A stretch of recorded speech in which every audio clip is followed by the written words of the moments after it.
three, two, and I think we're almost ready. Okay. One. Hey, welcome back. Another great edition coming up of the Brewery Underground podcast. Steve Sullivan joined along with Scott Turan. And, Scott, I think today we're going to have a really good episode. We're just two common guys hanging out here. Yeah, You man. know, Absolutely. yeah. We're just regular old Joes, man, Just or just regular old Johns. just just regular guys, and it kind of goes into the theme today because we have a very good guest, and we're very excited to have him. He is LeBron Haggard. He's the founder and owner of Common John Brewing Company in Manchester, Tennessee. John, Common LeBron. John, love it, and Yeah. I Sorry. know, yeah. No, I was gonna say Sorry. I Common messed. I John. messed Just that Oh, say up. it Sorry. happens. Common John, we It love it. happens all the time. No, and your name is not John. I'm just saying, Common John, we love it. And LeBron, we are definitely glad that you're here today. Thanks for joining us. Yeah, thanks for having me on the show. Yeah. Thanks, man. It's good to see you.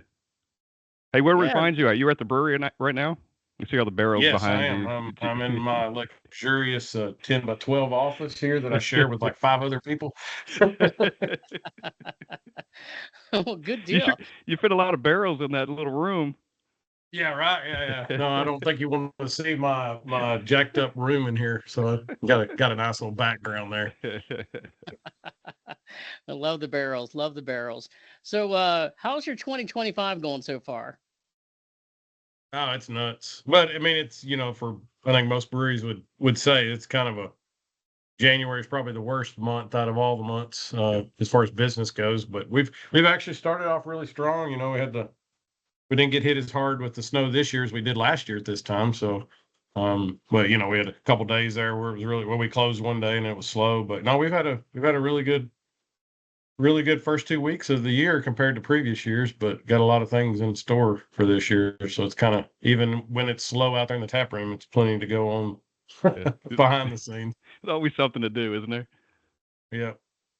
Well, you guys are a family-owned brewery, and for people that may be listening out of state, Common John Brewery, you guys are in Manchester, Tennessee, which is really between Nashville and Chattanooga. And if I'm not mistaken, are you from that area originally?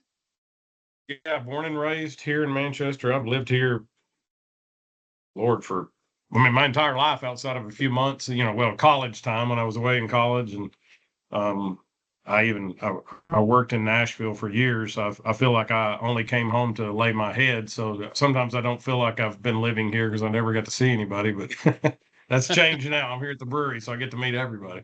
Absolutely. Awesome. Well, I see you sipping on a beer Yeah. tonight. What are you drinking there? That's our latest. And just to kind of see the camera's kind of cutting out, but Yep. that's our latest. We have a series of hazy IPAs called Slow Down Easy. So that's our 16th chapter of that. So it's all New Zealand hop. We use Motueka, Nectaron, and Wahida hops. Okay. But we just a little pet project. I have a love-hate relationship with hazy IPAs, but we're finally getting them to where I love them. So Getting rid of that's the been hate my part. go-to lately. Steve, what are you Has sipping on? has sorry. it been a bit of a transition then when you're talking about the IPAs for you? Did you start out maybe not liking them, and now as you're kind of evolving with your brewery and everything, how's that changed for you? Oh well, I personally, I'm a hophead, but I'm an old school like double IPA. Pliny the Elder is my go-to or favorite. IPA. But no, I love IPAs. The hazies are, they've been around for a few years, but they're definitely a finicky sort when it comes to brewing and aging them. Uh, everybody likes to have that nice haze, Yeah. which this one does. Yeah. But we kind of have our hands tied a little bit because we put most of our beers outside of the ones that we put into serving tanks that we serve out of. So it's basically like a lager tank. So it's you got to really nail the recipe to keep that haze stable because anything will clear up over once it's aged in a cold room for months, which luckily our beers are pretty popular. So we usually go through these in a matter of Yeah. a few weeks. So that helps too. But But no, I love IPAs. We actually when we have these hazies on, man, that's probably our top 2 or 3 seller. So Oh, awesome. it's a good product for us, even down here in a small town. That's a good looking Scott, beer what are you too. drinking? Dude, I have got, this is brand new in Nashville. It's from our friends, Johnson City Brewing. It's called Blue and Gold, and it literally hit the shelf at Main Street today. Eric personally delivered them to Main Street today. Nice. So he dropped us some stuff off. I grabbed one of these from there, but it's called Blue and Gold from Johnson City Brewing out of Johnson City, and it's a golden ale with blueberry puree, and it is really damn good. Yeah, it's nice. All right. They have a peach. I forget what it's called, but they do like a peach pale ale. Yeah. Oh man, that's a banger too. He gave us some of that. So Steve, I got you one in the car, and they've got that at Main Street too. So I'm glad to see them here, and it's cool. Yeah, I can't wait to have it. Yeah, I got Well, I'm drinking the from Panther Creek. I'm drinking their beer flavored beer, and happy to do so. You know, LeBron, I know you know those guys as well, and even though their brewery isn't open anymore in Murfreesboro, they're still brewing the beer out there and still available. So I'm very happy to be drinking one of them and helping them guys out tonight. We just kicked a keg of that. Actually, I was cleaning up some empty kegs, moving them around a few minutes ago, and I saw the empty kegs sitting there. But we love the guys at Panther Creek. They're awesome. Yeah, they look the part too, don't they? As beer guys, they are just through and through beer guys. Man, we were in there a few times to talk to them, man. We couldn't get enough of them. Yeah, they're awesome. Well, that's the only brewery I think that we've done 2 collabs with. We've done, I don't know, 6 or 8 collabs. We've done 2 of them with those guys. Awesome. Well, we want to talk a little bit about your brewery, and you know, I love the fact that you're family owned, and you said you're from there, so you have roots in the whole area. How many family members are involved now in your brewery? Oh Lord, that's a good question. I mean, it's so. And I don't know how much time y'all got, but I could spend forever talking about this, so I'll try to keep everything short. But no, there's, as far as like actual business owners, it's myself and my aunt. Her name's Renee. We call her my sister aunt because she's like just a few years older than me, so we kind of grew up together. She's my dad's youngest sister, and there's like 17, 18 years between them. And so we kind of grew up together. When I was putting together the business plan, she asked about it, and then she was like, hey, do you need anybody to be involved? I'd like to, I'm looking to get out of her work and invest in something. And I was like, well, I really don't want anybody, but it's nice, you want to, it's your vision you want to control. I said, but you're one of those folks that I could trust with my life. So I need some extra money. And she came on board, and now she's retired from her. She worked in logistics for 20 plus years, so she's retired from that, and she works a lot here, but mostly from home. So she handles our invoicing, HR, accounting, stuff like that. My daughter, she's been here since day one. My oldest daughter, Shelby, she was looking to go back to school to get her master's degree, and I took her to the Craft Brewers Conference in Nashville, and she decided to get her master's degree in fermentation science. So she's my fermentation guru, and she manages the tap room, does most of our small batch programs. So all the sours that we haven't done many, like I say small batch. We're 7 barrels, so that's pretty small anyway. But most of our sour stuff right now, we just do like smaller, like 5, 10, 15 gallon batches, just testing stuff. We've been blessed in a way because we're kind of strapped on doing a whole lot of new stuff because we got a few beers that they move so quickly that it kind of ties up a lot of our production. But yeah, she's here. I've got several family members that work part-time just helping out here. My brother-in-law does a lot of maintenance stuff for us. My wife and her sister, they work behind the bar when we need them to. Just recently, my daughter's husband, he's a creative guru, and he's been involved with us since the very beginning. I've got a few guys that we homebrewed with, and they're all involved in some capacity. Actually, all of them are here full-time working. I got one guy that works part-time. He's still pulling a corporate job, and I'm hoping to bring him in pretty soon. But pretty much all the guys that were involved in our, the home brewing and getting this going are now here working in some capacity. How cool is that, though? I mean, when you first started to now, I mean, did you expect it would be this kind of an effort from the people that you're around all the time anyway? So you guys are brewing beer together. Yeah, it is kind of a dream, I joke with them all the time. I was like, I have this dream that I want all of us to be here and all of us to at least make a decent. That's part of it too. It's like it's tough. We've grown faster than I ever planned, but part of it's because I want to be able to bring these guys in and to be able to work here. We love brewing together and love this industry. So it's something we've kind of challenged ourselves in to try to get to the point of grow this so we can all be doing this full time. That's amazing. So LeBron, your name isn't John, obviously. Where does the common John name come from? And I have to ask that because the other thing, the follow up is, how many times a week do you get asked that?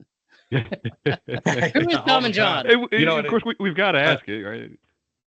Well, it's funny how many people that come in here fairly regular that refer to me as John, just because I guess I'm the face of this place. But I always tell people when they come in asking for John, I'm like, you're John. We're all John. That was the whole point behind the name. I think every brewery owner or founder or anybody that's actively involved in brewing can kind of tell you naming is tough when it comes to naming beers or even naming the brewery. And when I first said, let's go,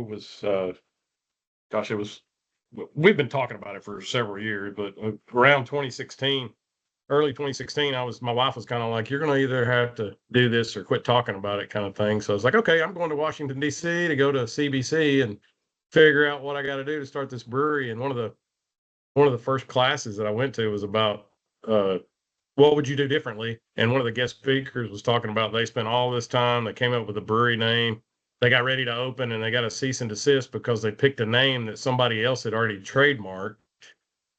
And it, not to get into a whole lot of detail, but when it comes to stuff like that, really it ties into wine and spirits, brewery names, brewery beer names, stuff like that. So we really took it to heart to try to come up with a name that was not specific to this area, but something that was not craft brewers, but sometimes craft beer can be a little bit pretentious. So we wanted to have a name that kind of connected to everybody, as much as we could. And I kind of equate it to, we were just looking for that just average Joe kind of name. And we just literally got writer's block because every name we came up with as we searched it, there was some block, some road block, and we just couldn't come up with it. And we gave up. I had a notebook of probably 15 pages of names, and I was like, none of us were coming up with anything that worked. And I said, shoot, I paid an ad agency a little bit of money, not a lot. I was like, hey, take all this and come back with some other names. And they did, and I didn't like any of them. It's like, this isn't going to work. And then literally that week before that, I had went to a little concert that they have before Bonnaroo here, and I ran into a buddy of mine that I used to work with, and his son, hadn't seen him in 15 years, and his son had went from being middle school to have graduated from college and was a pharmacist and playing in a band. And they played this song at this little concert before Bonnaroo, and I heard him sing it, and I was like, man, I really liked that song, but I couldn't hear what they were singing about. Well, then they had won a competition to play at Bonnaroo the next week, so we'd go over in the middle of the day to this little concert, like little tent that they're playing at, and I walk up to him and I'm like, hey, I was listening to the song you were playing, and I was like really into it. And I was like, I described his, his emotions and, all this kind of stuff. And he's like, oh, that's a new song that we just dropped for Bonnaroo. It's called Common John. And I was like, that's a brewery name right there. I love it. And so he only mentions Common John, I think, one time in the song, and it's like the first line, and it says that it was decided by the priest I'm just a common John digging holes in the dirt. And I had already, prior to this, had told my wife, I was like, I'm tired of the corporate grind. I said, my my dad, he does excavation work. I said, I'm just literally to the point where I'm ready to give up on this and just come back home and just dig holes in the dirt with my dad. And then we saw this song came up, and I'm like, this is the name. This is perfect, you know.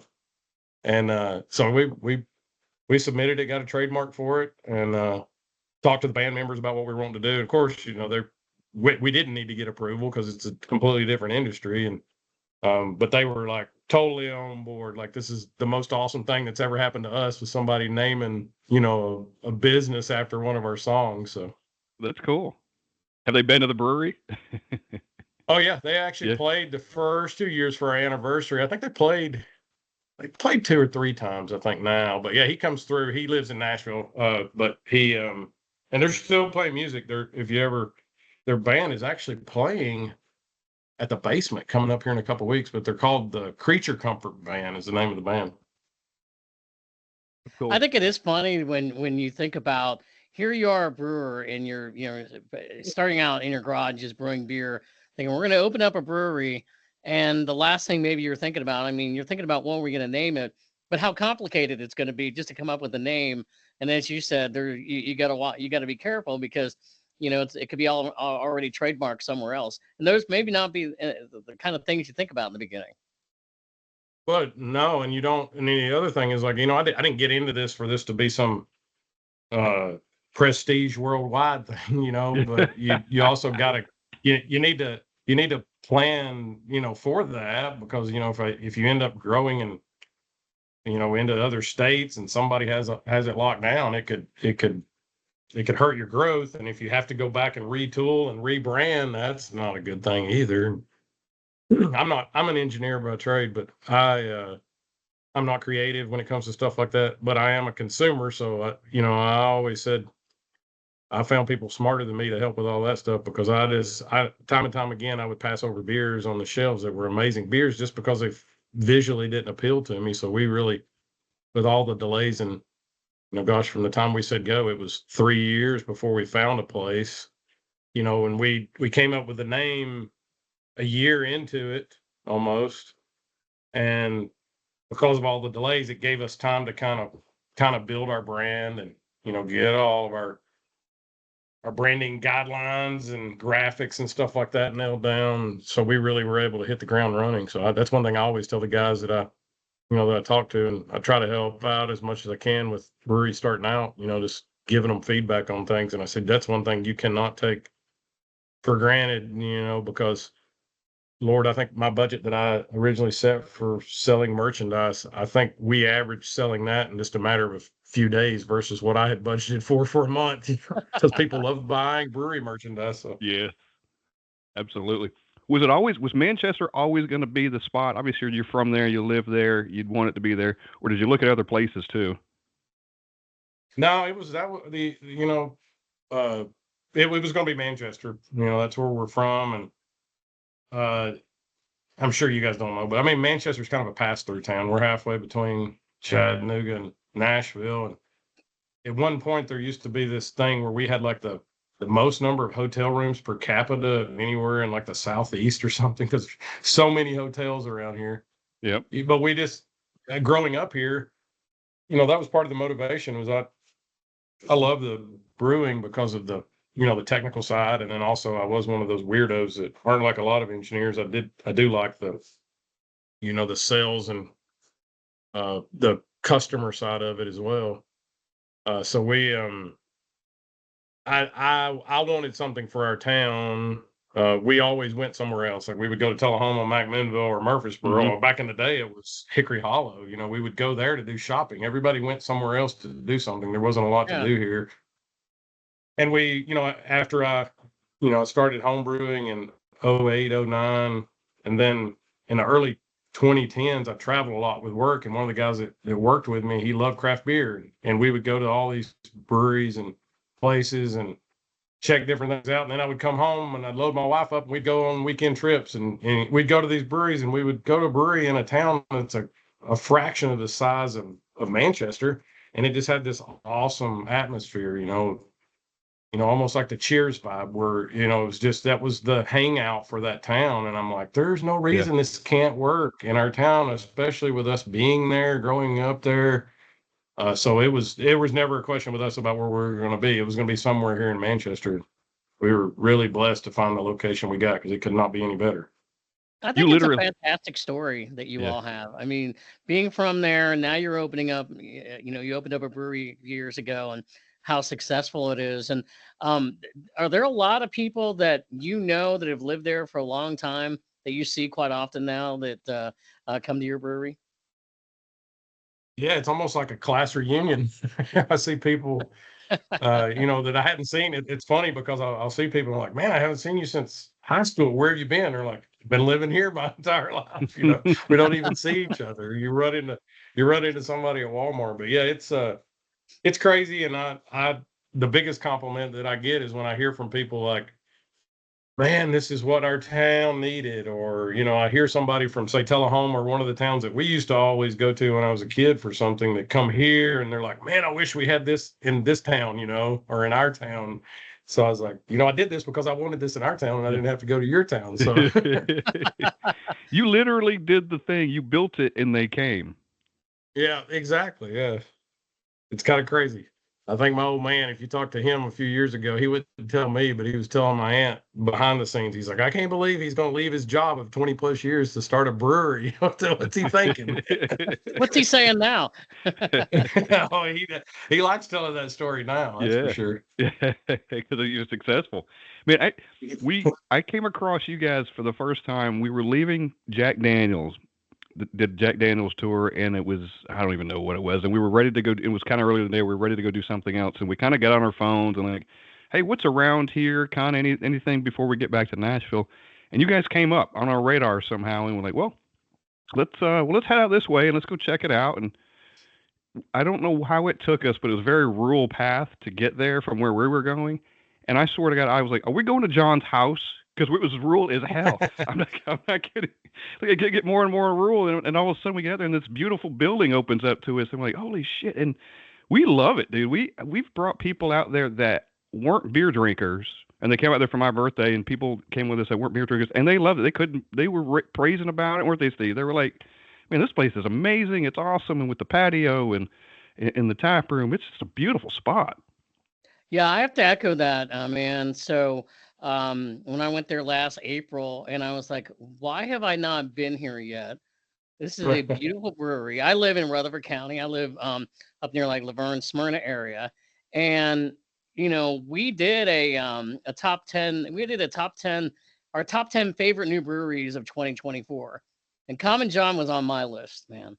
LeBron, I think it's a great place. In fact, before we started recording, I had some of your beer just the other day. I was at Mr. Brews with Rich from the Foamy Heads podcast. Oh, yeah. And I had your Lardy Lager and also the Straight and Narrow Blonde, and both of them were fantastic. And so I was like, I got to do a little more market research before I do the podcast, man. I'm gonna drink a little more of your beer.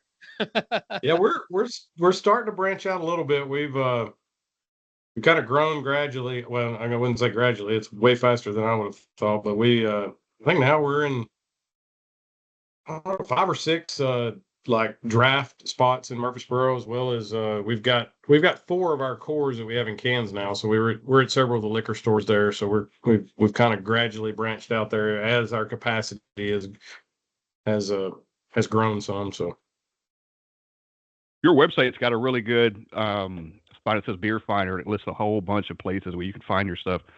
Tullahoma, like you said, Murfreesboro, out your way. There actually shows one, and I couldn't find it. It actually does say Main Street Liquors on here as far as Nashville goes, but I can't find any in there. I actually looked a couple times. Yeah, I don't know if it's still there. That was actually.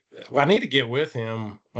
We did a collab with them where they gave us a barrel, and I'm trying to remember now what it was. I think it was a new Riff barrel. I think it was our Devil's Riff. We did a barrel aged version of our Heathen Child, which is a Vienna lager, which turned out awesome. Surprisingly enough, not many people do that, but that style of beer just picks up the barrel character and the bourbon whiskey character very well, much better than like a dark stout or something. But Yeah, we haven't. I need to get with him and see if he wants to pick up some beer. But we've got him on there just because he's one of our accounts. It kind of ties in with the way we have active accounts, but we haven't had beer there now in probably over a year, I would imagine. But Yeah, I'm there at least twice a week. Main Street, I work near there, so if I need to reload, I just stop in there like I did today and got a bunch of stuff. So yeah, if you were in there, man, I totally get it. yeah, he's they're great. I love them. We go there all the time. We were I didn't go in there, but we were just up this weekend and stopped by. We were going to go to Crazy Gnome, but they were closed, so we went over to Smith and Lent. So I'm very familiar with that area. And I've had Heathen Child, by the way. Another good beer of yours. Yeah, good. Yeah, it's that's our top now. I mean, Straight and Narrow is our. We're in a. I tell people too, like we're in a rural area, so we kind of tried to. I guess for the whole year prior to us opening this, me and my buddies brewed 51 or 52 different beers in one year on our homebrew system. So we weren't brewing every week. We were brewing double batches sometimes, but I call it. My dad works construction. He's big into tractor pulling and stuff, but I call it my tractor pulling beer, like my Miller Bush Light Killer. So we really and the funny thing was I always wanted this beer to be a lager, but when we first started brewing, I said I'm just going to do like a light. We call it a golden ale, but it's basically like a golden cream blonde ale. It's kind of a hybrid of all of those, but we brewed out of that 50 batches. I bet half of them almost were just light beers, just us trying it out and giving it to them. Like, hey, do you like this one? What about this one? And when we first opened here, our first batch, I just took that base recipe with an ale yeast. And I was like, I'm gonna try to make a beer that's about the simplest I can make a beer. Because I was expecting to dump it down the drain, being the first one on the commercial system, and it took off. We called it a summer ale when we first released it, just generically, and everybody loved it so much. And I had that name, Straight and Narrow, kind of already earmarked as kind of our flagship. And I always wanted it to be a lager, but it took off so well that people just they would have rioted it if I if I changed it. So I've got to keep it now. But Heathen was our second. That's the second. Our two top selling beers are the first two beers we ever brewed on our system, and they are almost identical recipe to what they were when we first brewed them, other than just us tweaking it to try to maximize the volume and stuff that we get out of it. There's very little different about those two beers than when we first brewed them. That's amazing. It's amazing. What are some of the other core beers that you've got? So yeah, this is I was mentioned Straight and Narrow. I brought a can of it in, so that's our flagship light beer. The Heathen Child, which is our Vienna lager. We also have Universal Sound is our double Imperial IPA. So it's I wouldn't go so far as to call it like a West Coast. It's very West Coast when it comes to the hop profile, but it's a very light bodied beer. And it's the beer that I kind of brewed to be something similar to a Pliny the Elder. So it's 8%. Design-wise, it's around 100 IBU. It does not drink that much. I would imagine that it probably, if we tested it, it wouldn't be anywhere near 100. But from a recipe design standpoint, it's a little over 100 IBUs. But it is a very clean drinking, dangerous 8% beer. So it's like an all Pilsner malt base. Just pretty thin as far as it's a drier beer, so it just finishes really clean. We use a really clean bittering hop, so it doesn't have that lingering West Coast bitterness that you get. So it's kind of almost like what you would consider people. Well, the jury's out on exactly what it is, but kind of like a cold IPA. It's kind of designed like a Pilsner or a lager, but it's just really clean, But that's probably my all-time favorite beer that we have. And then we also can our porter. It's a kind of more of a drier, almost not quite as rounded and higher gravity, like finishing gravity as American porter. It's kind of leans a little bit more towards an English porter. It's a tad bit drier, but those are four of our cores. We also have one of my favorite styles is a Hefeweizen. It's called Blessing in Disguise, but it's we do that one. We don't have the can designed for it yet. We plan on canning it as well as our pale ale. It's just a traditional kind of very similar to Sierra Nevada pale called Damage Control. And we're moving a couple other beers into kind of cores. That Lottie Lottie has been a huge hit for us. We brew it with a New Zealand hop called Motueka, so it gives it like a nice lime character without having to add the lime to it. And then our black IPA is the one that I'm surprised we just sell a ton of it. Black IPAs don't get a lot of respect in the brewing world anymore. A lot of people don't brew them, but it's been a big hit for us. It's a shame because if I see a black IPA anywhere, I'm going for it. I'm like, Yeah. because you don't see them often enough, and they're usually 9 times out of 10 they're really good. Yeah, and that's a finicky beer too. It's to get that color and try to stay in something that tastes like an IPA. It's hard to not get those stout characters that you would for the darker grains. But I threw a friend of mine. I don't know if y'all know Art Whitaker at all, but he's big in the home brewing world and used to. He helps out with the guys at Cedar Glade quite a bit. But he hooked me up with Mitch Steele. He used to be with Stone, and now he's with. He's got his own brewery called New Realm down in Atlanta. But he's kind of the pioneer of that style, and he helped me with the recipe design and stuff on it. So it's that's one of my favorites as well. I saw where before you started your brewery, you were brewing beer in your garage. Is that right? Yeah, Do you remember like the first beer that you ever brewed and how it turned out? that's a good question. I mean, the first beer I ever brewed, I was brewing with someone else. I think we were just talking about this not long ago. I think the first beer that we ever brewed as a group, our core group that we got together now, was a Belgian IPA. Okay. And we've done a small batch of it. It turned out great. It was a really good beer. And I joke because everybody talks about dumping beer.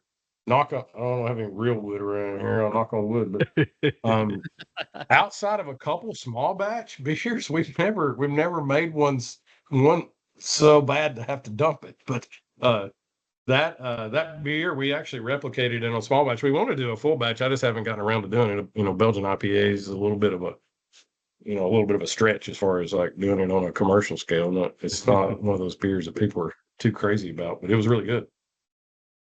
You mentioned how hard it was to come up with the Common John name. The names of your beers, a lot of these beers are great. Is it easy to come up with beer names, or do you guys have like a stockpile of stuff you want to use, or is it still you have to kind of? I have I'm an older school guy. I do love technology, but I have this app on my phone. It's a Microsoft app called To Do.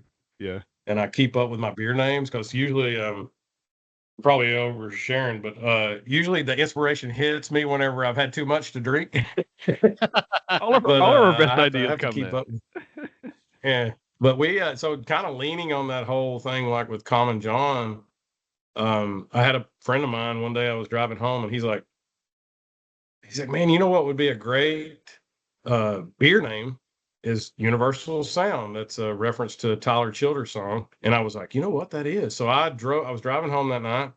We called it our Keezer, but it's a converted freezer that we had our taps on, and we would do our home brew. So I get home, go in the garage, and get around the Keezer. I'm drinking beer, and I'm just listening to Tyler Childers songs. And I literally wrote down like probably 20 different names that come from lyrics from his songs. Straight and Narrow actually comes from one of his songs. The Heathen Child reference is kind of a hybrid. There's when one of his songs, I can't remember which one it was, but he mentions being a heathen. And that beer, I wanted to tweak it a little bit before we brewed it again, and everybody loved it so much. They were like, no, don't touch it, leave it alone. And I was like, that's kind of like, my daughter said, that's kind of like your Heathen Child. It's the one you didn't want. So that's where that name came from. But most of ours are inspired usually by, there are a few of them are just hardships on the way to opening, but most of them are just from songs. Overwhelmingly, I think it's great. I mean, don't you feel like it makes it more entertaining for people when they come in and they're looking up at the board and they're going, okay, it's not just saying IPA or Golden Lager. That here's a full fun name. Like I'm looking at your website right now, and you have one. It's a rice lager called the Rice is Right.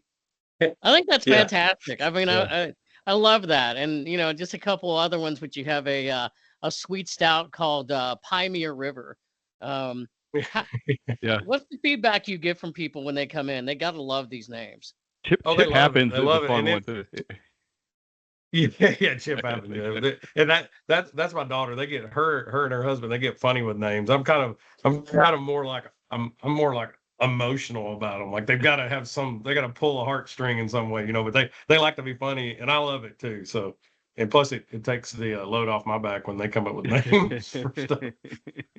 But yeah, it is very interesting, and that's another thing that we just stumbled on is like when you do stuff like that, and sometimes even the most obscure stuff, like it gets people asking questions about what does this mean? Like we have a beer and we don't have it on tap right now, but there's a farmer that's down in Hillsboro, Tennessee, which is like 20 minutes from us, and they the long story or keep it short, try to keep it short, but my dad, when he went out on his own and started doing excavation work, they put him to work like cleaning ponds and cleaning fences and stuff.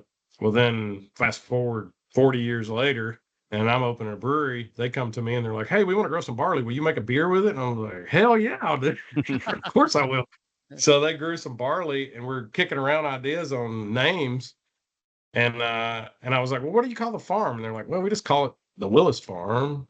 And I was like, "Yeah, they don't really have we call it the Willis." I think I generically called it the Willis Lager for a little while. And they said, "Well, they say there's one red light in Hillsboro, and we always just tell people just go south of the red light." I'm like, "That's it, south of the red light. That's what we're going to call the beer." So people Awesome. will come in, they're like, "What is the south of the red light?" It's like the barley that's in this beer was grown in Hillsboro, just south of the red light. I love They're it. like, "Oh, I love it." I can see you being a guy. I don't know how much time you do have at your brewery doing this when people come in and they're just standing there and they're talking about some of these brewery names, beer names. I can see you standing there wanting to have a conversation with them for 10 or 15 minutes just because. I mean, do you get to do that It much, turns or are you in pretty busy? it turns into hours sometimes. Yeah. My wife has this, she'll text me sometimes and she'll say, "When are you gonna be home?" I'll be like, "I'll be home in like 20 minutes." And then like an hour later, she's like, "The brewery sucked you in, didn't it?" And I was like, "Yep." I said, "I've been in a conversation for the last 45 minutes with somebody." So Yeah, just having a good time and just sharing, and which is part of that community too, that beer community, and just being involved in it has got to be a lot of fun. oh, it is. I'm telling you, it is I mean, you know, for what it's worth, craft brewery, independent breweries and stuff like that. It is such a like a brotherhood, sisterhood Mm-hmm. kind of thing. It's crazy. I mean, there's not a week goes by, maybe not a day that I'm not talking to somebody. I was talking to Eric Latham yesterday. I was just talked to Ryan at Living Waters earlier today. And I was text messaging with John over at Cedar City in Lebanon. It's like we're just like a family, and Yeah. we're always sharing ideas and stuff. And that's a good thing. Is like it's not. I tell people all the time, they're when we've even joked about doing homebrew kits here and selling them of our beers, like I will show you my recipe. I don't care. There's no secrets when it comes to it. Now I can't, you still can't replicate it. Like you're not Right. gonna, unless you go and pull my water and treat it exactly the same way as I treat my water, it's going to be hard to replicate it. But I mean, you'll have a version of it that'll be similar. Yep. Mm-hmm. Well, not only do you practice what you actually practice what you preach. You guys do the beer fest. You have an annual beer fest called Family Reunion. And Mhm. look, people that I've not been yet, and we will go this year. Everybody that's been raves about it. I was Yeah. actually talking to Eric today, and he kind of mentioned that you do some stuff for brewers that nobody else does for Beer Fest or at Beer Fest, and I think that's why people love going there and want to participate in it. So I know it's a big deal to you guys, but but people rave about this Beer Fest. And can you talk about the family reunion and kind of what goes on there? Yeah, well, we're coming up. This will be our 5th year. This September, October. We officially opened in October 1st of 2020. So we usually have our anniversary celebration mid September. We started we've called it the family reunion since the very beginning. The first year we didn't do the beer fest. We just did like almost like a mini music festival kind of thing.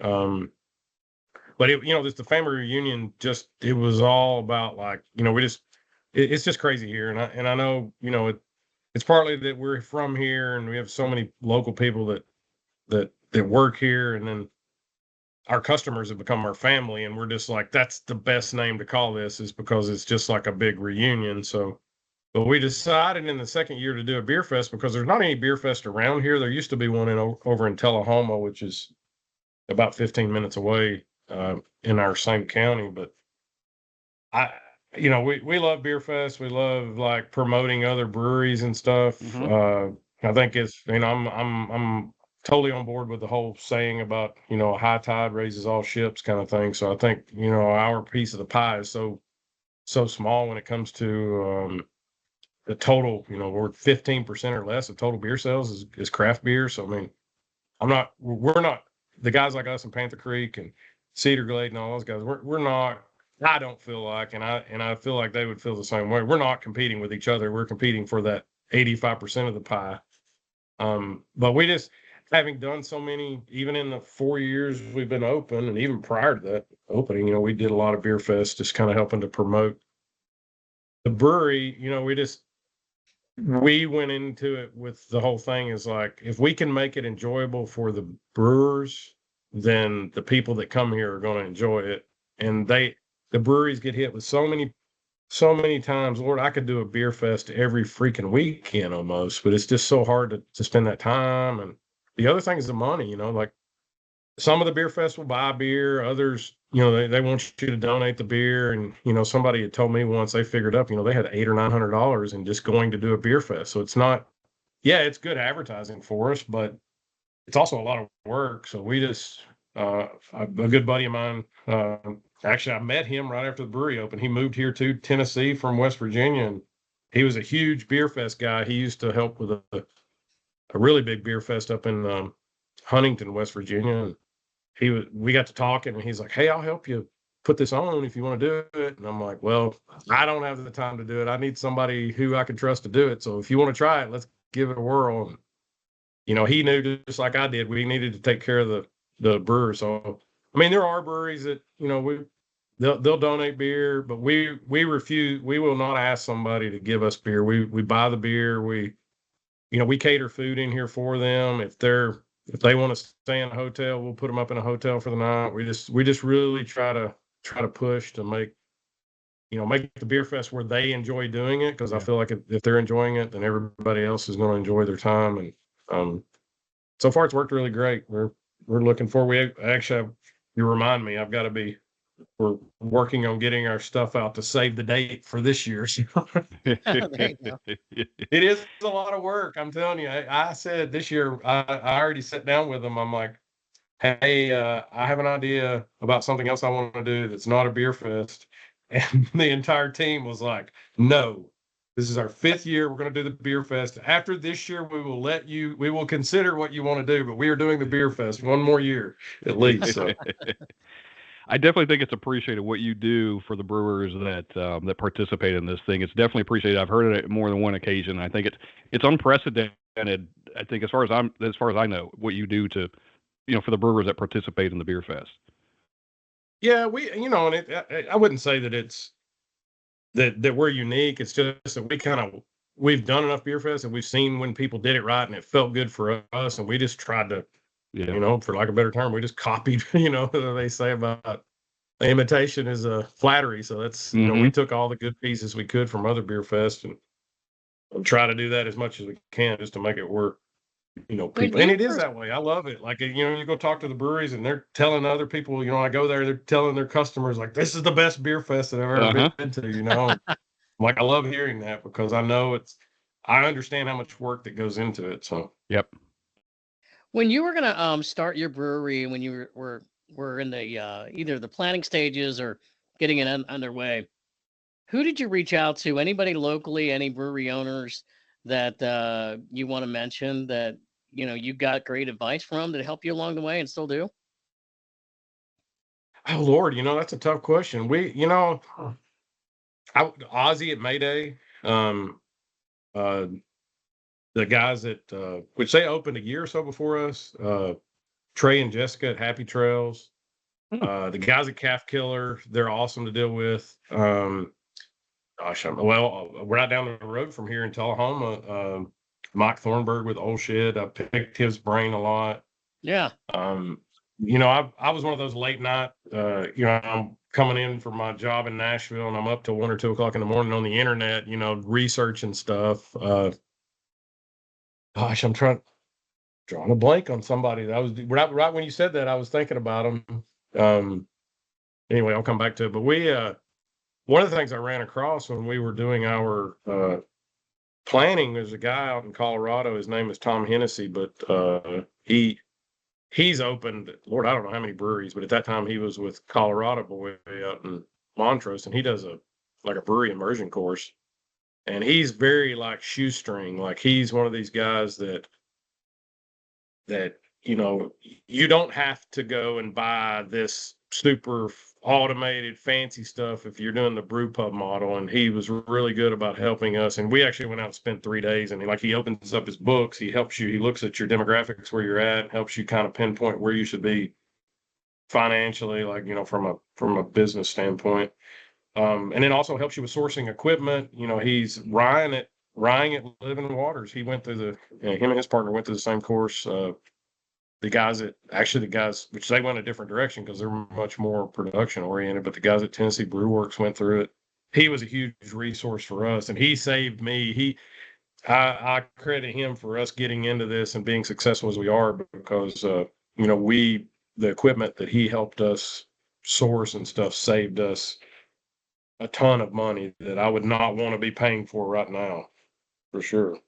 Oh, that's awesome. But yeah, just in general, the guys at Red Silo, that's what I was going to say. I know I used to go to school. I graduated from Tennessee Tech in Cookeville, and their brewery is just amazing. And we would go up there, and they were very open about stuff, and helped me with some of the numbers that I was trying to put together. For me, I don't consider myself a financial guru, but when we were planning, I just start thinking about, I got to have this much money. This is that many pints. Like I just couldn't justify it, and I can remember going up there and talking to them, and they're like, "Oh no, you can do that." I'm like, "Oh, okay."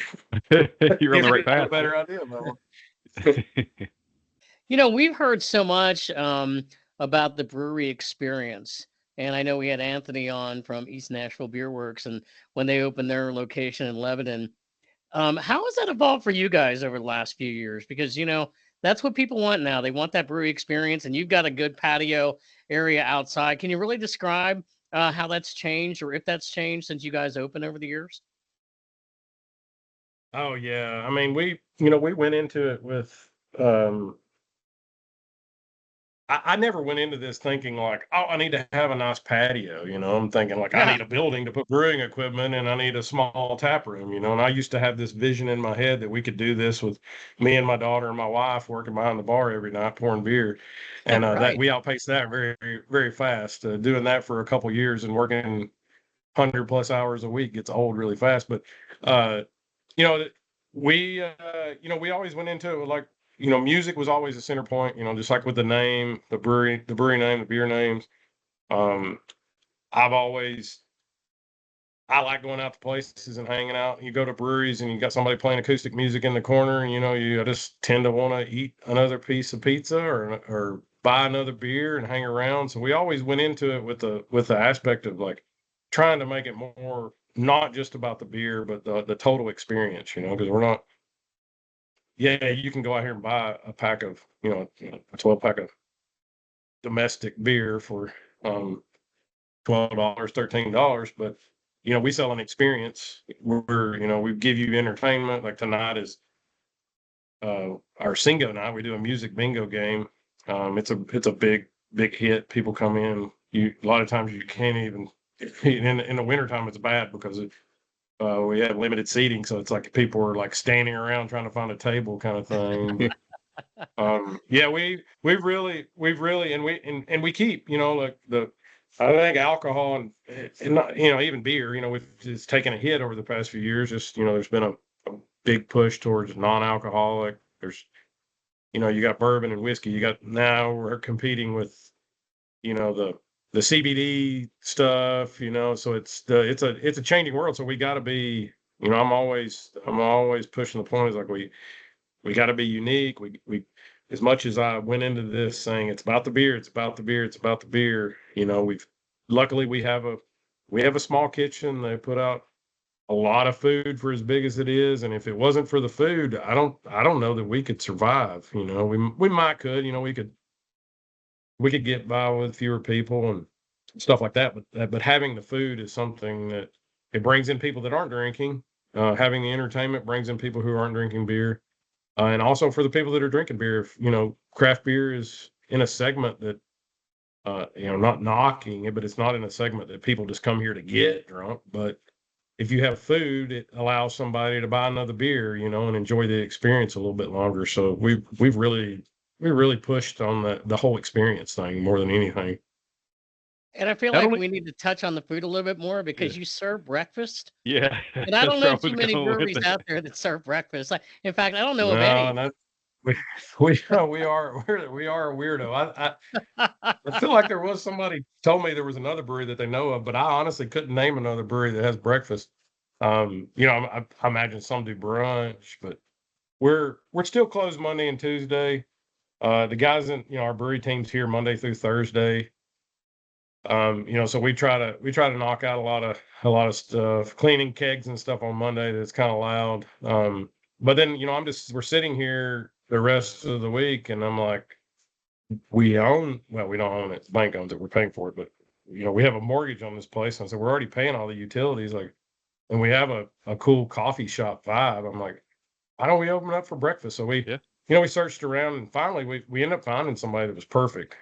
She has baking experience and worked as a barista and stuff like that. So it just and she can come in and do things. Our breakfast is not lucrative by no means, but we have not given up on it either, because I just feel like we have the perfect place for it. But it's one of those things that I've learned in business is like, if you come out as one thing and then you try to change a little bit, like we're just really pushing beer and craft beer and all that, and then we start to try to lean into pushing a little bit more of the food and breakfast. It's hard to kind of break the shell that you've already created as a business. And we're getting ready to roll some new stuff out and really kind of push what we have to offer from a breakfast and just food in general standpoint.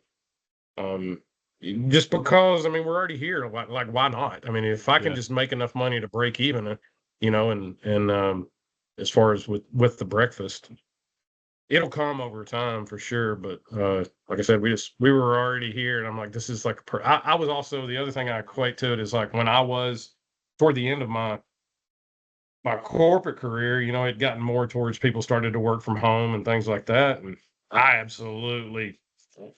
was okay working from home just because I didn't have to drive, but I would get stir crazy. And I was like, I wish there was somewhere I could go to sit down, like a coffee shop that wasn't Starbucks or something like that. So I was like, why don't we just open up? And we've been kind of pushing like, hey, you can telecommute and, come in here to the brewery, connect to the Wi-Fi and, work from here and have a cup of coffee or a beer or whatever you want to do.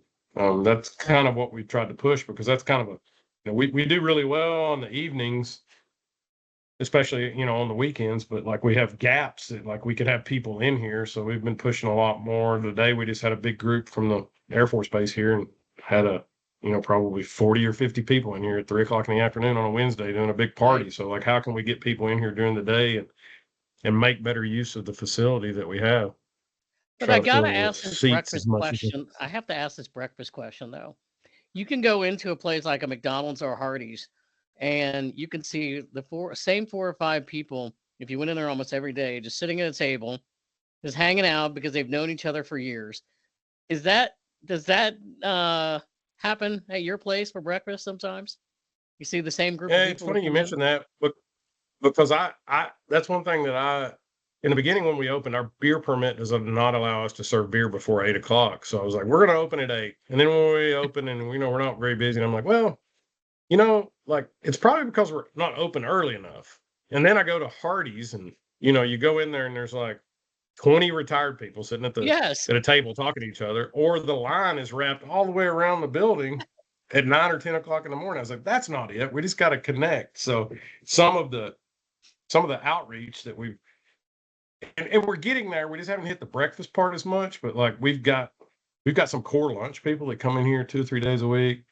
We've got some core people that come in on like a Saturday morning and, come in here, a group of, we call it the Liars Corner, but they're just like a group of like different business owners, lawyers, stuff like that in town that come and just hang out and have a couple beers and, get a pizza or something like that. So we're starting to develop that, but I would say our breakfast hasn't quite hit that point. So I feel like I need to start like a free seniors coffee thing or something. I've done it. I've driven out there. There was one day I just took off of work one day and I just had like a day and I was like, I'm just going to take a little drive. And I kind of headed in your direction. And by the time I got out there, I was like, I had a beer and a biscuit at like 8 a.m. We were 8:30 or something. It was awesome. And I was like, this is fantastic. That's what I feel like I need to do. I need to come there for breakfast. Maybe you could join us one morning. Yeah. Give me a heads up. I'll definitely. I'm here almost every day. I try to. People are like, I don't see you around much. I was like, you know what? It's like I figured out. Plus, my doctor told me I needed to take a break every once in a while. Yeah. So I was like, I have to slip out of here at some point. But usually, I'm usually here 7 days a week at some point. Yeah. Okay. Your menu, your beer menu, we've got 20 taps, but your beer menu, as far as styles go, is you got a lot of variance in there. There's a lot of diversity in there. Is that really important, you guys, to make sure you have, the IPAs and the stouts and the Hefes and something all the time where you've got that diversity? Oh yeah, most definitely. I mean, we've up until we've kind of got our process nailed down, and we've added some more tanks in production to kind of help with having more of our beer on. But when we first opened, it was like we'd be lucky to get 7 or 8 beers on tap. So we had 12, 13 beers that were guest beers. So our philosophy has always been like, we want to make sure that we've got these styles covered. And then from there, let's just try different things. Let's pull in a Belgian triple or a Belgian double or do sour beers or, we usually, and then ciders are huge. Yeah, that's another thing I tell breweries. Like, I know you may not want to sell ciders, and I know you may only want to have your beer. And in Tennessee, we can't technically make a cider with our beer license because it falls under wine. But because of the ABV, I don't know. It's kind of like a loophole, I guess. We're able to sell them, and that's outside of our beer. That's our top seller, our ciders, because it reaches a different demographic. Because there's some people just don't like the dryness, tartness, whatever you want to call it when it comes to beer. But yeah, we've always just tried to keep those styles so that there's something on there. Every craft brewery can tell you this now. I mean, the trend is leaning more and more back towards good light lager, stuff like that. People seem to be kind of leaning back that way, but still, IPA is the king. We got to have 2 or 3 IPAs on. We got to have a hazy on. So if we don't, because of timing of production, we don't have a hazy IPA on, I'll pull a Bearded Iris or Southern Grist or Living Waters. We try to stick where we can to whatever guest beers we have being Tennessee breweries. But we're beer nerds, so we'll if we get a chance to get some Burial beer or Equilibrium or something else from that's a really popular beer, we'll pull those in. And I don't know where we're at now. My daughter handles most of the ordering, but we usually have somewhere in like the 50 to 60 different canned beers that we have in our cooler, and the vast majority of those are guest beers. So yeah, we try to have something for everybody, because it's one of those things that you just it's shocking to me. One of the beers that, and we haven't done it ourselves, but one of the beers that sell really, really good for us is Belgian triples. I mean, you're talking about a 9 to 10% beer. Yeah. We'll go through a half barrel of that in a weekend sometimes. Wow, we don't have any on tap. We just actually put a collab on that we did with Wonderlinger. It's a Belgian dark strong, which is right at 9%.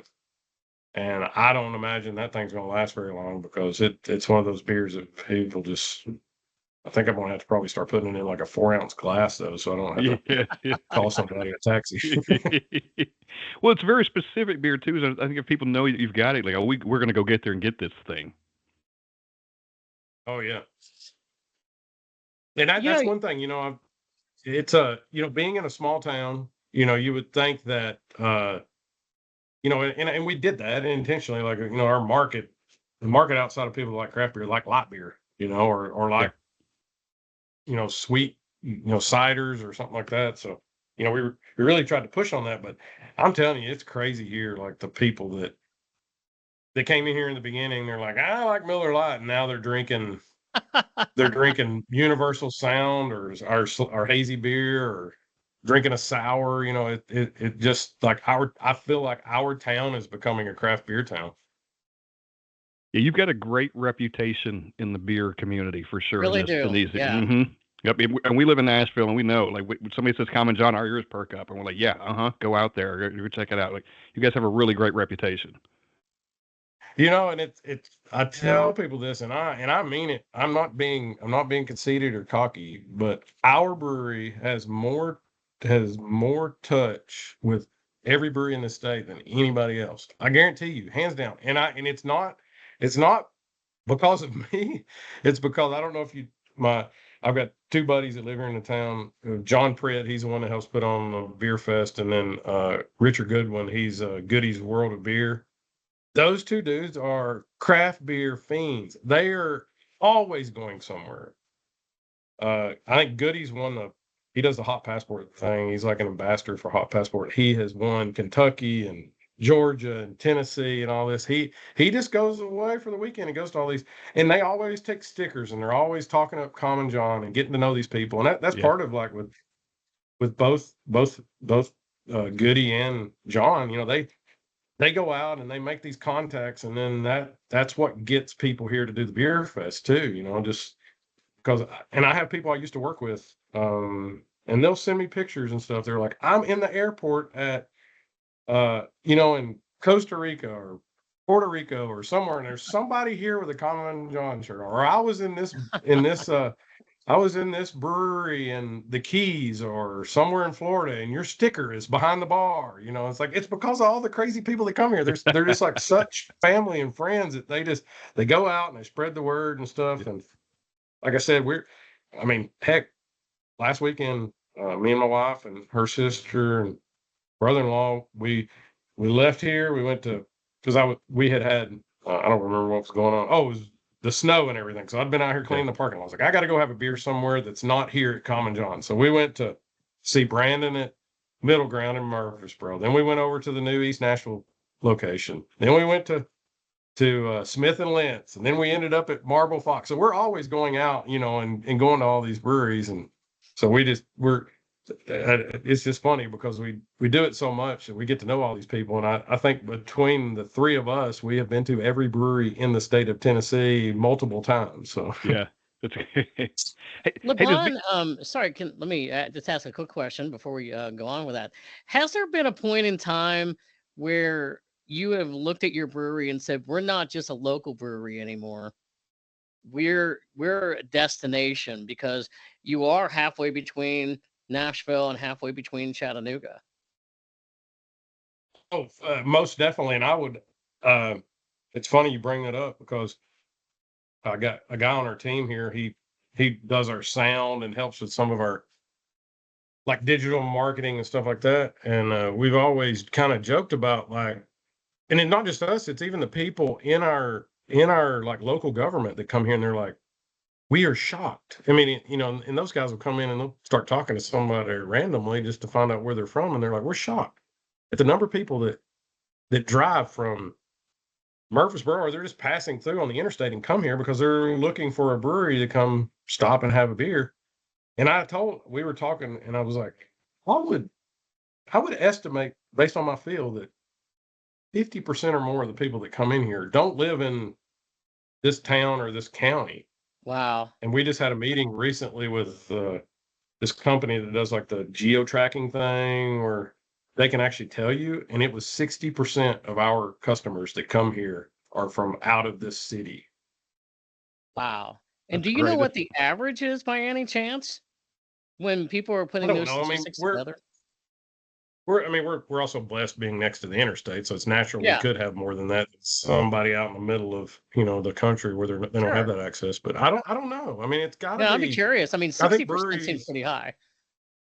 Yeah, I mean, I would think for breweries, it's going to be higher than most industries outside of, say, an interstate fast food restaurant. But for a local business, I think breweries probably, because people come for the experience. They come for because I don't know. I mean, to me, beer is more unique than even food is necessarily. It's Yep. like, like I can show you.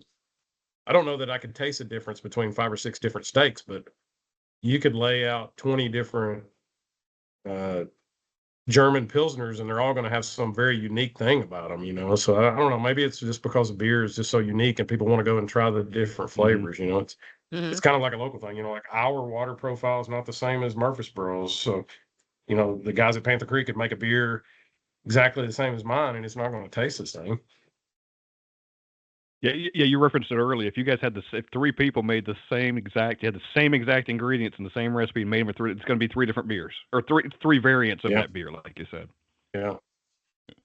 Hey, you mentioned Singo is one of the events you do in the tap room. What are some other things? Because you guys are loaded down with stuff that you guys do there all the time. What are some of the other events you guys have in the tap room? We do against my best wishes. We have karaoke on Thursdays, but Yeah, no, you don't like I joke. You know how karaoke is. I can't sing. If you tell people if you catch me singing, dancing, or smoking, take my keys because I don't need to drive. But we do karaoke on Thursday night, and I have to give them credit. We have a bunch of regulars that come in for it, and they are awesome. I joke about karaoke because karaoke can be horrible too, but we've yeah. we've done it long enough that there are people that are serious about it. But we do the single on Wednesday. We do karaoke Thursday. Friday, Saturday is usually our live music days. We kind of pare back in the wintertime just to kind of give our team a little bit of a break because like my guy that runs sound, it's tough to ask somebody to be here Friday and Saturday night, 52 weeks out of the year. Um, so we usually kind of pare back. We're starting to ramp back up. Usually in the wintertime we do live music on Friday nights, and then we do an alternating every other week. We have a comedy. We have some guys that come in and do a little small comedy show. It's like an hour long. It's a little ticketed event. The money that we collect goes back to helping pay for the guy that, the sound and stuff like that. It's not anything super lucrative for anybody, but we love comedy and it's a cool little thing to do. We have a poker league every Sunday. It's one of those like world poker league things where you get free to play and then they compete for chance to go to Las Vegas and and compete for like $100,000 purse or something like that. And they have different areas, like there's different regions, and they compete for points and stuff to kind of get. We pay a subscription fee for it, and then they award gifts and stuff and prizes back to the people that participate based on how well they've done.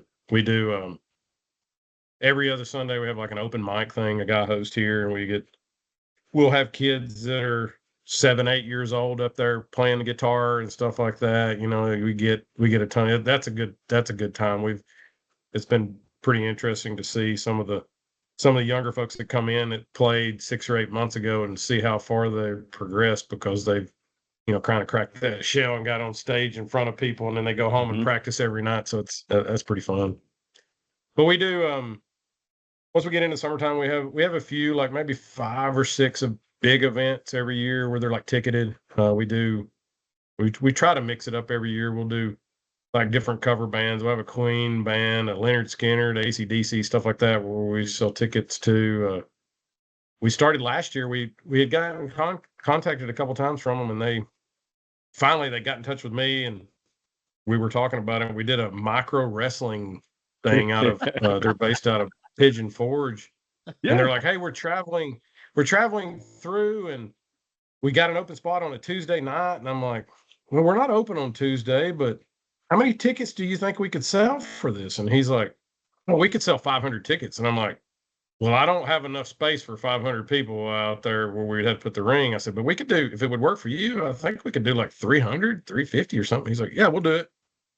We sold, that's the biggest event we've ever had. We oversold it. We sold almost 400 tickets to the micro wrestling. Yeah. And it was the coolest thing that we have ever done here. It's called the MWF, but they're based out of Pigeon Forge. But the most professional group. I mean, we've never done wrestling. I'm a lifelong wrestling fan anyway. But um, we'd never done any other events of this, and they were just so easy to work with. The guy called within an hour. He sent me the contract, sent me the social media post, sent me a picture where he had all the tickets and all the flyers in the mail, and it was the smoothest thing we ever did.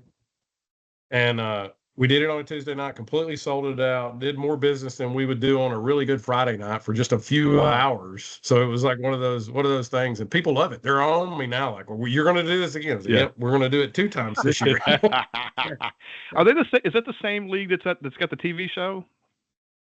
Because Yes, I watched that show. It's amazing. It is amazing. Yeah, it was like on I forget what the channel was. It's one of the major cable channels. They did like one season, and now I think they have like a YouTube series it's on That's funny. now. But it was awesome. They did a killer. Heck, I would have loved to have the daggum money they got from merchandise that night. They probably made a killing, but it was right. It was a really cool thing. But we kind of mix it up. We try to do a little bit of everything. We kind of keep it fresh, and like I said, there's not outside of Bonnaroo. There's not a whole lot of entertainment that goes on around here. Hey, I want to ask you about that. That's a good lead in, Bonnaroo. Yeah, I want to ask you about Bonnaroo, because obviously that's a huge music festival that's been going on. As you know, you lived there for years and years. Do you guys have any involvement in that festival? Yeah, we do. We've got a couple different relationships. We actually we sell. They have it used to be a lot more of a craft beer tent. They actually used to have a tent right in the middle of what they call the Centeroo area, and you could go in and buy tickets, and then they would have like 20 breweries, and each brewery would have 2 or 3 different beers, and you could like redeem your ticket. So you could give 1 ticket for like a 2-ounce pour, or give 6 tickets for a 12-ounce pour or something. But they kind of pared it back, and they have like a tent off to the side where they put their kind of, I say craft because some of the stuff is not what I would consider craft. It's kind of some of the stuff comes from some of the, the Bud and Miller guys that bought up some of those brands. But we sell we sell about 10 barrels of beer in 1 week to those guys. So it's good for us. We haven't gotten into there yet with we just started canning last year before we the big get is if we can get, they only do the draft in one little space, but if we can get our cans in there, then they have tents all over the grounds where they sell cans. So we're hoping this year to kind of get our foot in the door on that. But then I guess it started probably 5 or 6 years ago. There's from what I understand, it started as a Reddit group, and they call it Camp Reddaroo, and they partnered with Pontoon and did a special beer.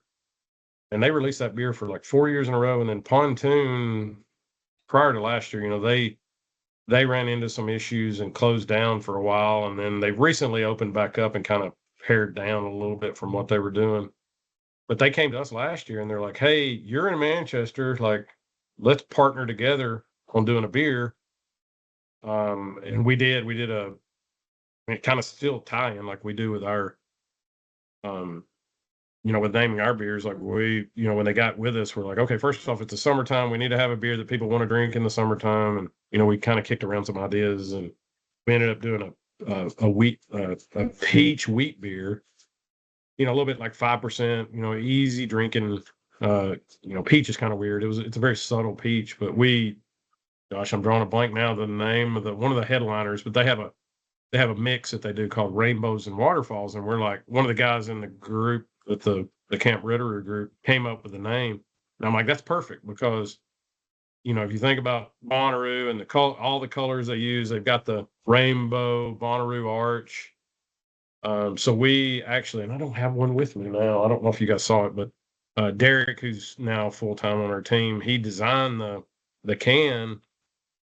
We did 2 full batches. We put it on tap here. I think we did 60 something cases. We donated 20 cases of it to they do a craft beer exchange on the concert grounds. And it gets all sanctioned by Bonnaroo. They let us use their logo, their arch logo on it.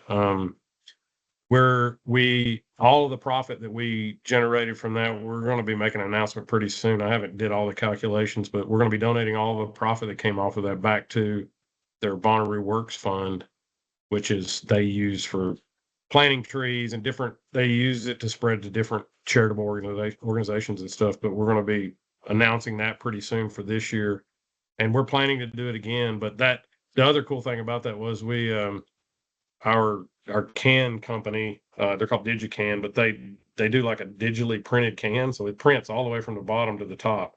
Oh yeah. So there's no shrink wrap, there's no paper label on this, so this can's a lot more recyclable. But we were trying to work with.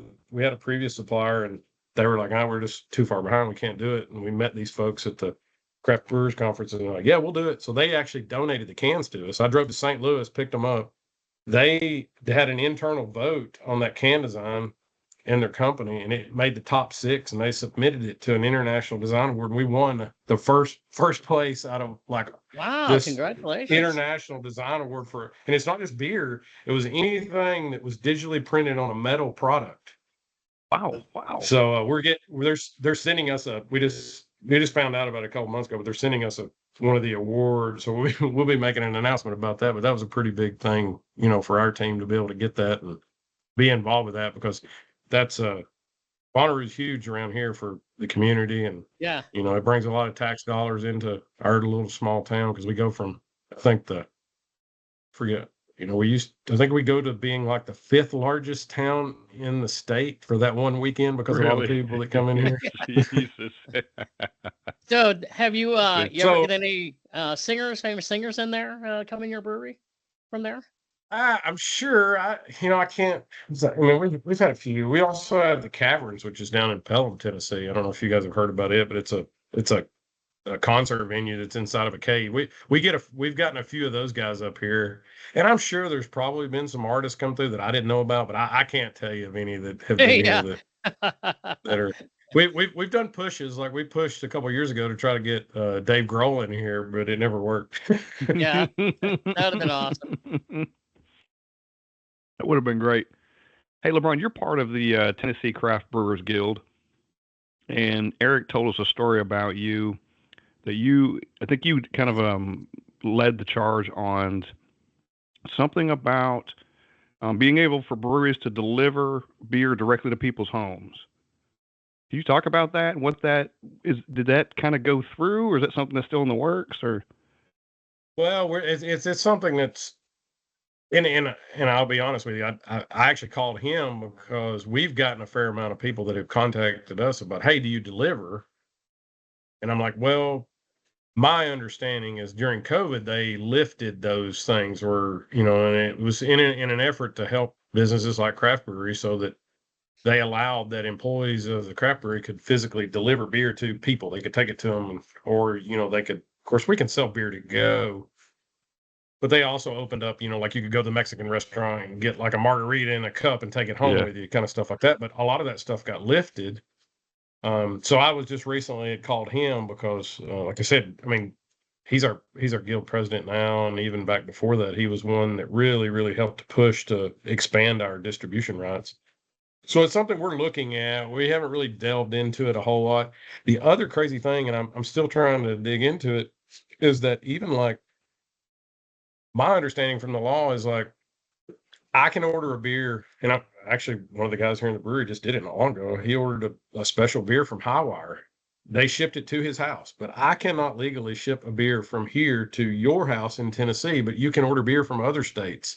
So that's something that's kind of been a little bit of a pet project for me, but I haven't, like I said, I'm not even scratching the surface yet. It's more like trying to figure out, am I right in my interpretation of this? And, but I don't know. We're in a small town, and like it would be kind of cool if we could have a service like that. Where like, once a week we got a driver who'll come out and deliver the beer to you. If you're somebody that doesn't want to get out, or just like me, sometimes I just don't want to leave my house. I know. I actually utilized that during COVID. I think maybe it was Southern Grist or somebody was offering a service, and they brought me some right over. But one of the questions we asked with Eric was, I can get like the beer service like. A beer drop was one, and I used to be a member of, and once a month they deliver some stuff to your house, and most of the stuff was kind of out of Colorado or wherever. But I can't get Burial to ship stuff into Tennessee, so I didn't know if that was a state thing at the time or something. Or some of it. See, I think technically, like with burial, I mean, Highwire's over there, and I know they've shipped in here, and it could be just their own personal decision, but Yeah. because it is when there are some issues with those of us that have submitted beer and shipped it outside the state know that you're not supposed to like ship through U.S. Postal Service, and even UPS and FedEx.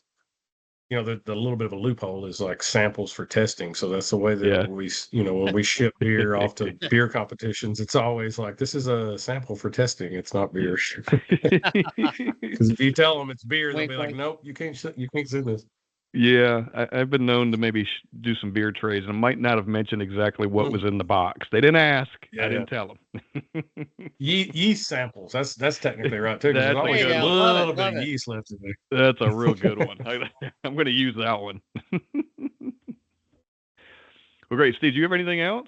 No, I actually don't. I've enjoyed very much all of this today, LeBron. I don't know if there's anything else that we had missed that you wanted to touch on with us. No, I mean, I guess I don't. You guys, I guess you haven't heard because you didn't ask me, but we are planning in the next few months to open our second location. No way. That was actually a question. Sorry, before you say that, that was actually a question that I had written down that I forgot to ask. It was my last question, and I didn't want to keep you. So let me not interrupt. The floor is all yours. Yeah, so we've been blessed. I never got into this with thinking that we were going to go anywhere beyond where we're at.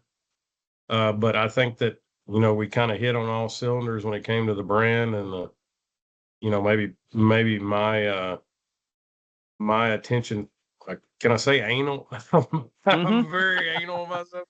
But like, I think our beer is taking off, and honestly, if I've had 20 people come to me and not just like, hey, you should open here, of like, hey, you need to come look at this place. And, we've got a lot here that we want to do. I mean, we've been blessed that we've been able to buy extra property around us to kind of expand. We've got another building on this facility that we're already started to purchase larger equipment so we can have, we're 7 barrels. So it's, like I said, we've got a couple beers that we're brewing pretty much every week. So we were already looking at expanding production, but trying to keep what we have here. Like, we want to still keep, the brewing equipment inside the building so people can see it. But we need to get to the point where we're, because if you know anything about brewing, to make 100 barrels or 5 gallons, it's the time you do it is about the same. It takes so much time to mash, so much time to boil, so much time to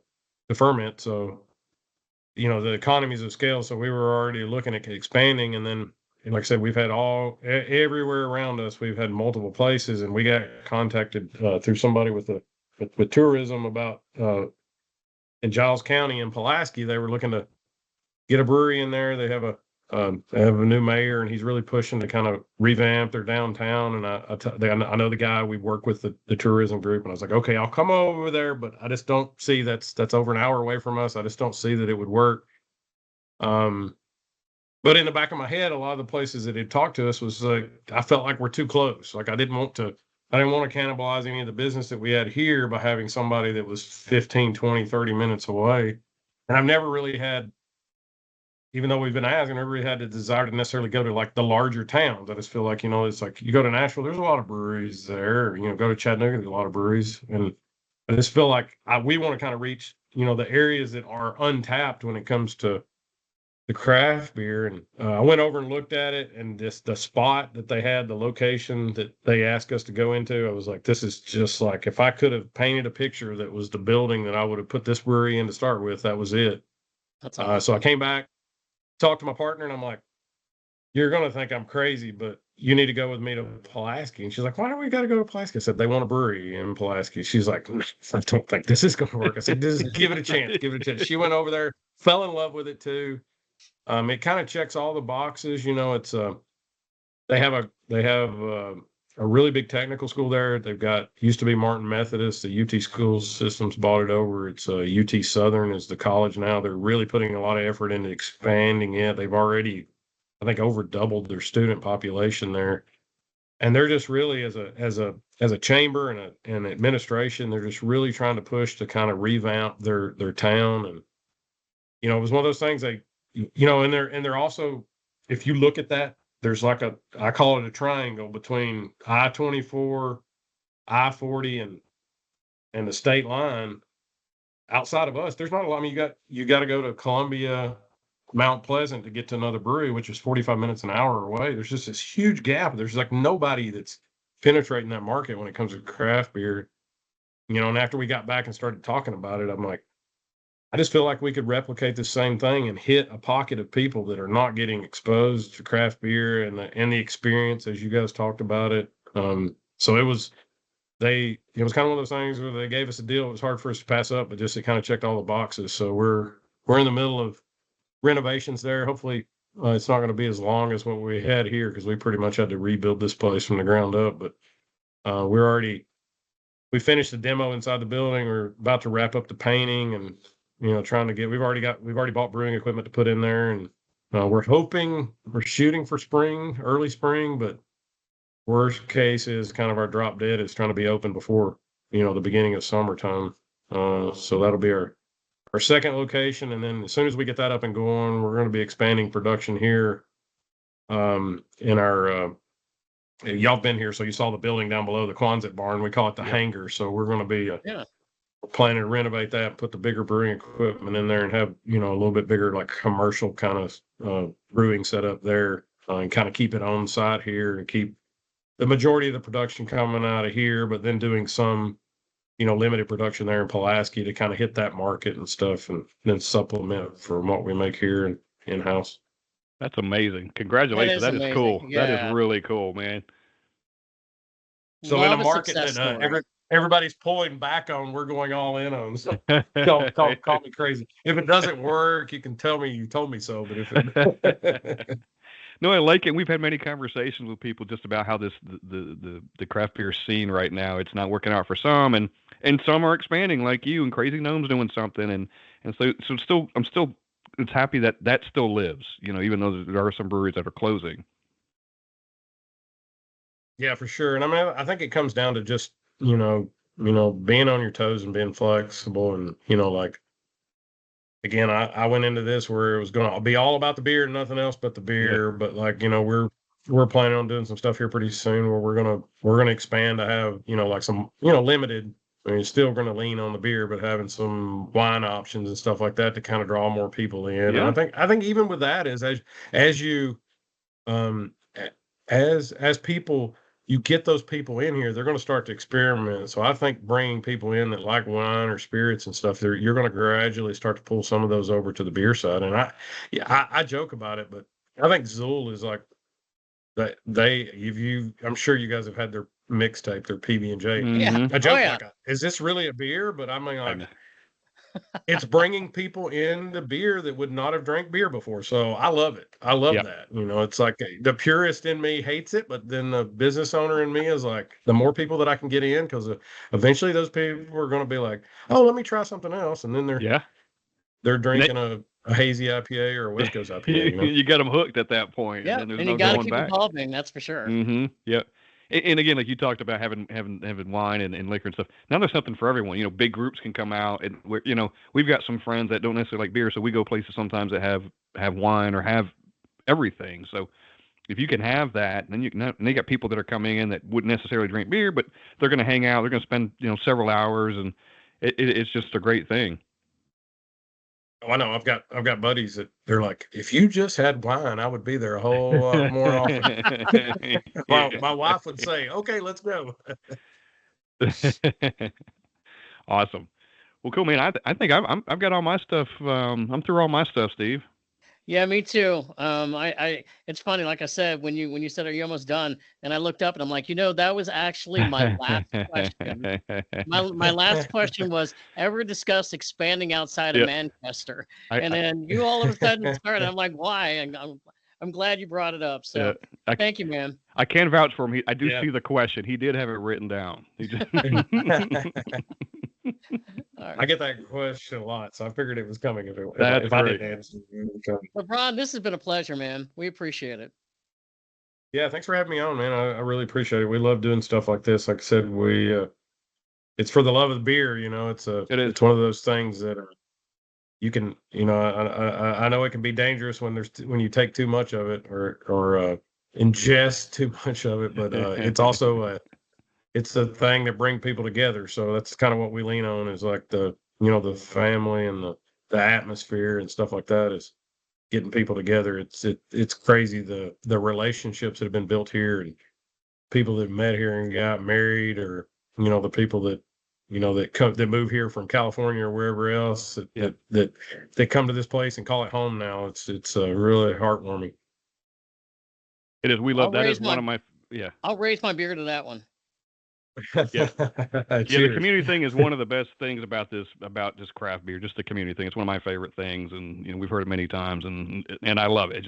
It's a great, even on social media, we've met a lot of people this way, and we've talking to you, like we're doing beer trades with people now, and it's just a great scene altogether. Yeah, right.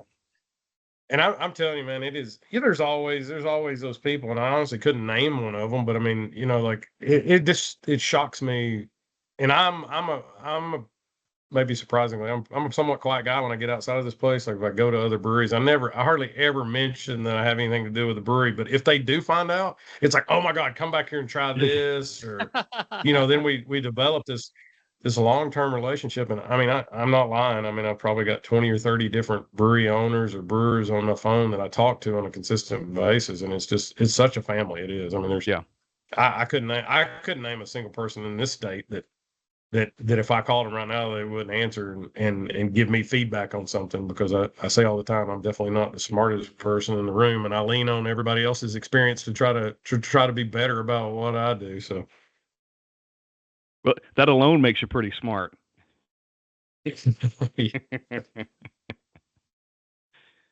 Well, cool, man. You want to wrap us up, Steve? Yeah. Sorry, LeBron. All right.